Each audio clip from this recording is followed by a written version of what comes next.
show you how to teach it, okay? So basically, guys, the hip hinge is how to move your hips properly to get the best results from your exercises and to keep your back healthy as well, okay? So the best way to show it, lads, is that think of someone trying to touch their toes. And most people, if you ask them to touch their toes, what they do is they just go straight down into it, rounding their back and trying to force their way through the movement. Whereas a proper hip mechanics, you should hinge from the hips, and then I'm going to go forward and then touch, okay? Again, as I said, it takes the stress off the back and it gives you a better range of motion. So, when you're in the gym now, you're doing your weights, your deadlifts, your squats, your jumping, all that stuff to improve your performance. There's a hip hinge involved in every one of them to some degree. Some exercises have a very big hip hinge, other ones have a more kind of, it's not as obvious, but it's still there, okay? So, some exercises that involve the hip hinge, you've got your RDLs, so Romanian deadlifts, and this is like a full hip hinge. So,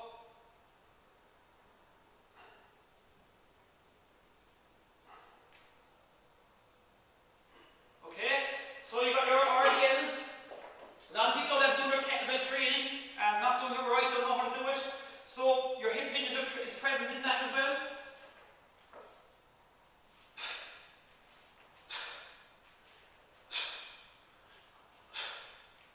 Okay. Things like your deadlifts with the trap bar or a normal bar. Again, they are involved in that. So there's a hinge, I come up, I hinge, and then I bend my knees, okay? Other not so obvious hip hinges, lads, are back squats.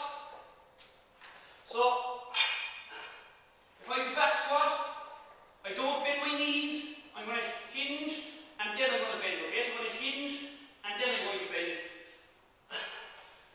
And one more common one is jumps. So people doing their jumps, so it's not knees, it's hinge.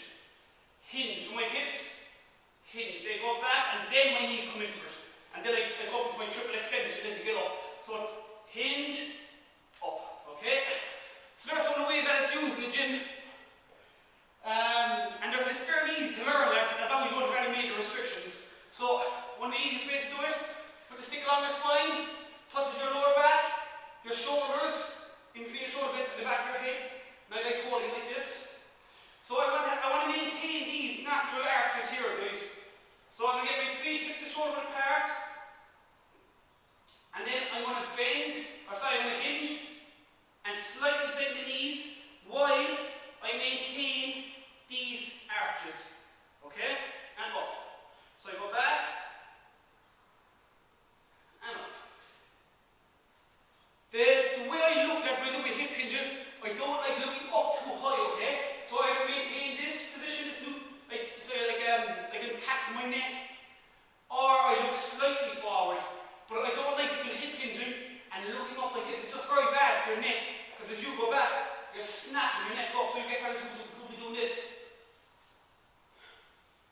And I just don't like that, I don't think it's very good for that. So that's your hip hinge, lad, okay? You keep this stick in line with those spots, and if it comes away from them, fix it. Okay? You want to maintain that contact all the time. Another easy way to do that, guys, is your hips, you want to be driving your hips back as if you're trying to touch the wall behind you.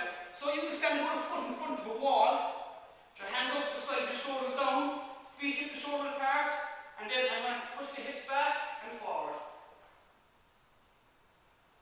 And if I do this wrong, if I squat wrong, I'm not going to hit the wall, okay? So for now, I want to learn you how to hit the wall that's fairly directly behind you, not down here. So I'm going to go back, hinge, lean, and forward. And when you're doing it, guys, another good way you can think of is bend your knees slightly, and then pretend that you're in plaster of Paris. I want to hinge, I can't move them anymore. Okay, so to start to get used to the idea is I bend, and then I hinge, because you want a small bit of a knee bend in your hinge, but eventually it'll always just be one movement. So I go back, and as I go back, that's when I'm going to kind of To come up, lads, I'm going to push through the middle of my foot or slightly behind it. Okay? I'm not going to be on my toes. So a little trick for that is you can, when you're in this position, you can tap your toes. To make sure that you're not shifting forward. And to come up, I come up, and I squeeze my backside. So that's where the power is going to come from then. So I'm going to come up, squeeze my backside, and go back, up, squeeze my backside. So you want to finish with your glute, with your backside, not with your back.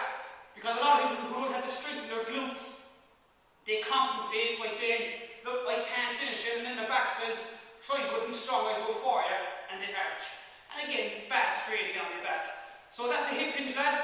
Learn